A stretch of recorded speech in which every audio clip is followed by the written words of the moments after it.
और अब खबरें तफसील से आपको हम बताएं कि जिस तरह वहां पर महाराष्ट्र की पुरअमन फजा को खराब करने की कोशिश की जा रही है, अमरावती में हुए तशद्दुद के लिए भारतीय जनता पार्टी जिम्मेदार है। महाराष्ट्र के रियासती वजीर नवाब मलिक ने प्रेस कॉन्फ्रेंस के दौरान ये बात कही है। उन्होंने कहा कि रजा अकेडमी की जानिब से जुमे के दिन जो बंद की कॉल दी गई थी उसको बीजेपी लीडर की हिमायत हासिल थी। कोई समुदाय के बीच में दंगा नहीं हुआ। भारतीय जनता पार्टी के पूर्व मंत्री श्री अनिल बोंडे, भारतीय जनता पार्टी के सभी नेता, उन्होंने 2 तारीख की रात को दंगे का षड्यंत्र रचने का काम किया। कुछ नौजवानों को पैसे बांटे गए, कुछ शराब बांट के अमरावती शहर में दंगा कराने का प्रयास किया गया। पत्थरबाजी हुई, दुकानों को आग लगाने का काम किया गया और पुलिस जांच में सारी सच्चाई सामने आई और उन पर कार्रवाई शुरू हो गई। साथ ही साथ ये भी जानकारी मिल रही है कि बड़े पैमाने पे मुंबई से पैसे गए और वहां के कुछ विधायक के जरिए ये पैसे लोगों में बांटे गए। निश्चित रूप से उसकी भी जांच हो रही है। लेकिन बीजेपी का ये हथकंडा, जब सारे उनके हथियार अस्त्र समाप्त हो जाते हैं तो फिर दंगों का हथियार बाहर निकाल के वे अपनी राजनीति शुरू करते हैं।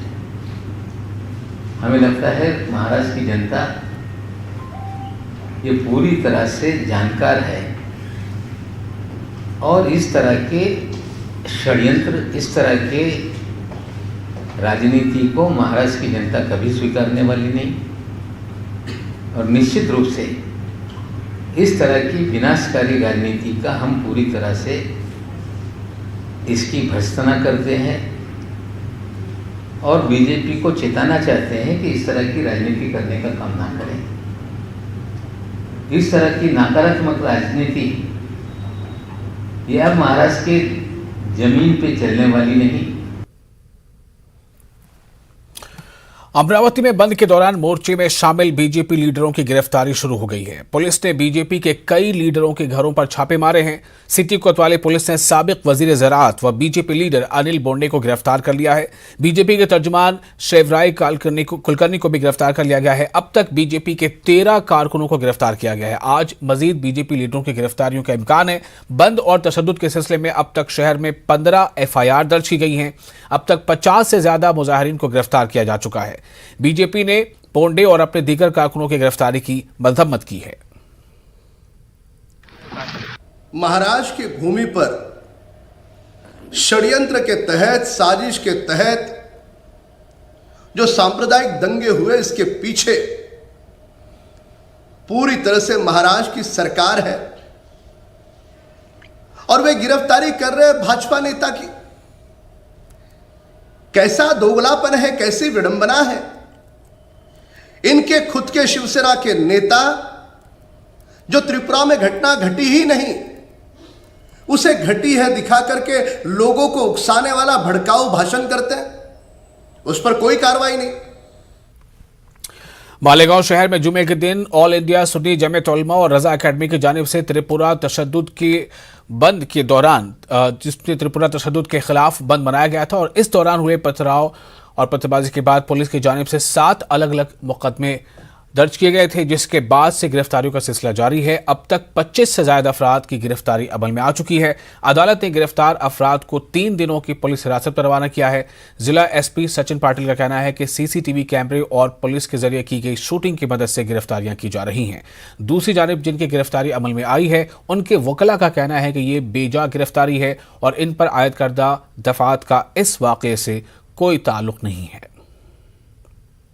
इसमें अब तक हमने 22 लोगों को अरेस्ट करके माननीय कोर्ट के सामने पेश किया है।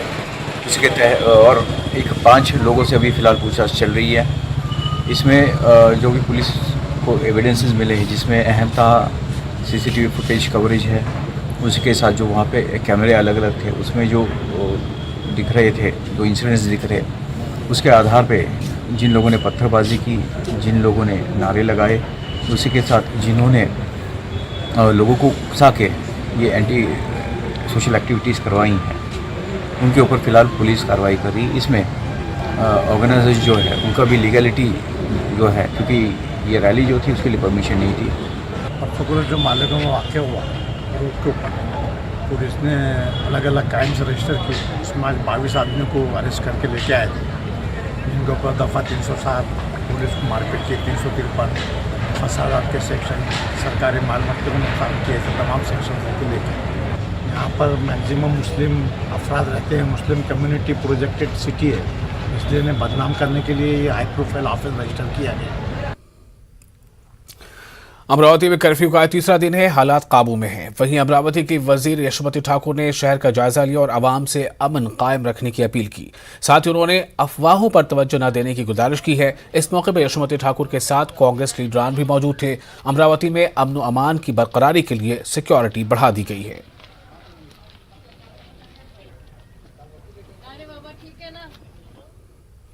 अमरावती में कर्फ्यू जारी है और हालात काफी हद तक काबू में है। ऐसे में अमरावती के बडनेरा से आज़ाद रुकन असेंबली रवि राणा इस कशीदा सूरत हाल में भी अघाड़ी हुकूमत को तनकीद का निशाना बनाने से नहीं चुके।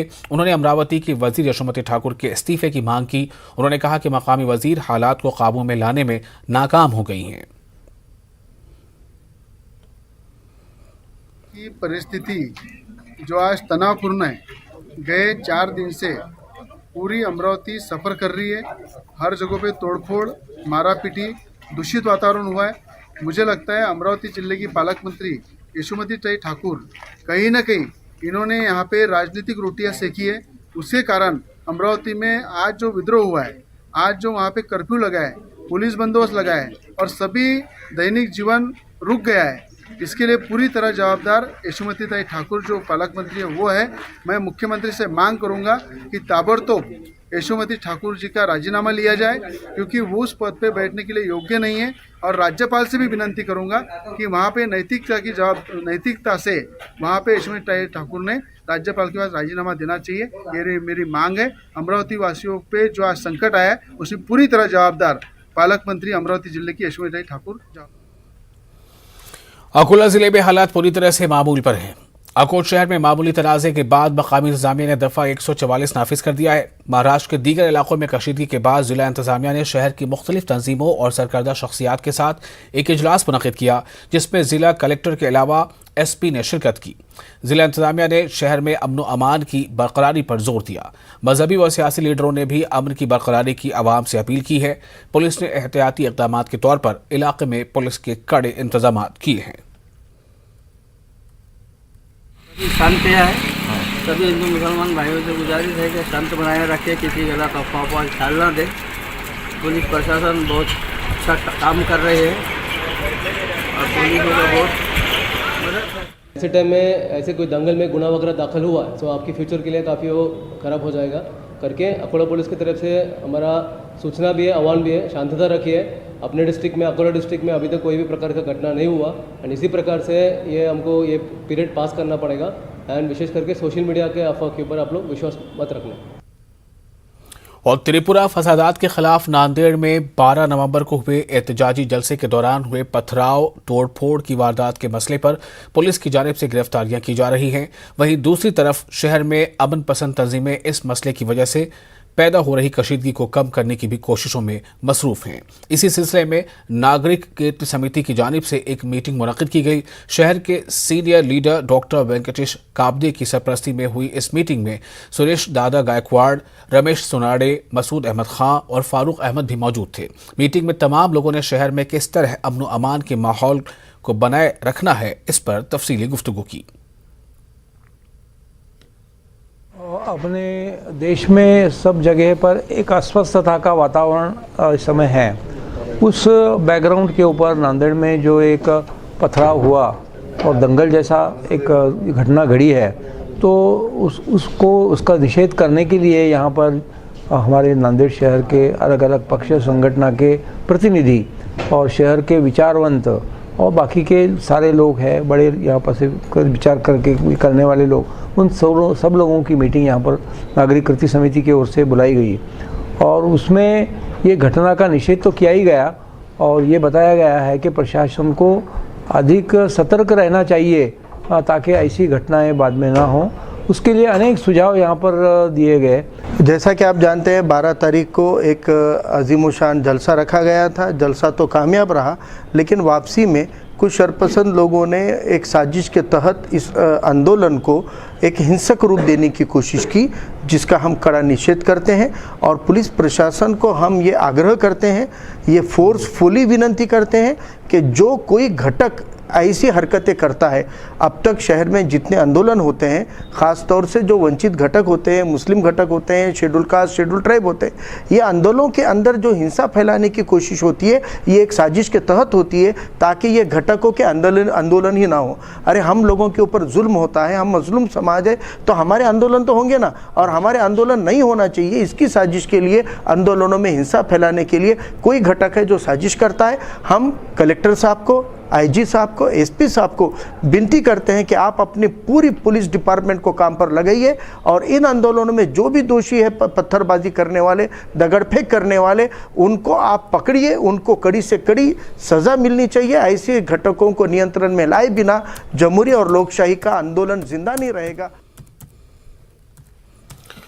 और सहाफ़त में सालिह कदरों को परवान चढ़ाने के मामले में न्यूज़ 18 उर्दू हमेशा पेश रहा है। न्यूज़ 18 ने अक़लियतों की आवाज़ को ऐवानों तक पहुंचाने में कभी किसी मसले से काम नहीं लिया। औरंगाबाद में जश्न नूरुल हसनैन पिछले 2 साल से मनाया जा रहा है।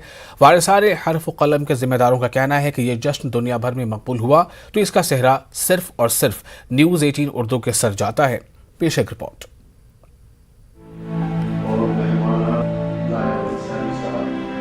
जश्न नूरुल हसनैन जो यहाँ पर गुज़िश्ता 2 सालों से मनाया जा रहा है, आज तो उसकी काफ़ी तारीफ़ें हो रही हैं, लेकिन इस जश्न को घर घर तक पहुँचाने के लिए मैं शुक्रगुज़ार हूँ उर्दू अखबारात का, और सारी दुनिया में इस जश्न को पहुँचाने के लिए, इसकी ख़बरों को पहुँचाने के लिए मैं शुक्रगुज़ार हूँ न्यूज़ 18 उर्दू का। दानिश्वर तबके की जानिब से ये बरमला एतराफ़ इस बात का गमाज़ है कि न्यूज़ 18 उर्दू खास तौर पर अक़लियतों की तर्जुमानी का हक़ अदा करने में किसी हद तक कामयाब रहा। जश्न नूरुल हसनैन के तहत औरंगाबाद के मौलाना आज़ाद रिसर्च सेंटर में पहली मरतबा उर्दू के सहाफ़ियों ने मेरा सहाफ़ती सफ़र उन्वान के तहत अपने तजुर्बात और मुशाहदात बयान किए। इस प्रोग्राम में मुख्तलिफ अखबारात और न्यूज़ चैनल्स में बरसर खिदमत 70 से ज़ायद सहाफ़ियों की खिदमात का एतराफ़ किया गया, इनकी गुलपोशी की गई और उन्हें एजाज़ात से नवाजा गया। सहाफ़ियों से आज उनकी कहानी सुनी गई कि वो इस मैदान में कैसे आए, कैसे कैसे रास्ते उन्होंने तय किए, कैसे मंजिलें उन्होंने तय की, किस तरह उनके फ़न में निखार आता गया और आज वो किस मुकाम पर खड़े हैं। इसके साथ साथ ये भी उसमें वाज़े हुआ कि उनका कितना इस्तेसाल हो रहा है। आज का प्रोग्राम भी एक यूनिक प्रोग्राम इस लिहाज से था कि 76 सहाफ़ी और हमारा उन्वान था मेरा सहाफ़ती सफ़र। इन्होंने अपनी सहाफ़ती ज़िंदगी के तजुर्बात को बयान किया, जो एक अपने आप में मुनफरिद और अनोखा और अछूता पहलू है। आज के प्रोग्राम की खुसूसियत ये थी कि नौजवान सहाफ़ी भी हमारे साथ थे, और वो सहाफ़ी जिन्होंने 50-50 साल मैदान सहाफ़त में काम किया और वो अब रिटायर्ड लाइफ गुजार रहे हैं, उनको भी हमने जमा किया था। एक यूनिक प्रोग्राम था। इस सेमिनार में सहाफ़ियों ने अपनी सहाफ़ती ज़िंदगी के तजुर्बात, उतार चढ़ाव और मौजूदा सहाफ़ती तकाज़ों के ताल्लुक से सैर हासिल रोशनी डाली। यह पहला मौका था जब उर्दू के किसी अदबी इजलास में उर्दू, मराठी, हिंदी और अंग्रेज़ी अखबारात से वाबस्ता सहाफ़ियों को तहनीत पेश की गई और उनकी खिदमात का अवामी सतह पर एतराफ़ किया गया। न्यूज़ 18 उर्दू के लिए औरंगाबाद से अजहरुद्दीन की रिपोर्ट। नांदेड़ जिले के नायगांव तालुके में नारकोटिक्स कंट्रोल ब्यूरो मुंबई की टीम ने 1127 किलो गांजा जब्त किया है। आज सुबह 4 बजे करीब नांदेड़ जिले के नायगांव तालुके में वाक़े मांजरम गांव के पास आंध्र प्रदेश के विशाखापट्टनम से स्टील से भरे ट्रक में गांजे की तस्करी होने की खबर मिलने पर एनसीबी की टीम ने गाड़ी को रोककर तलाशी ली।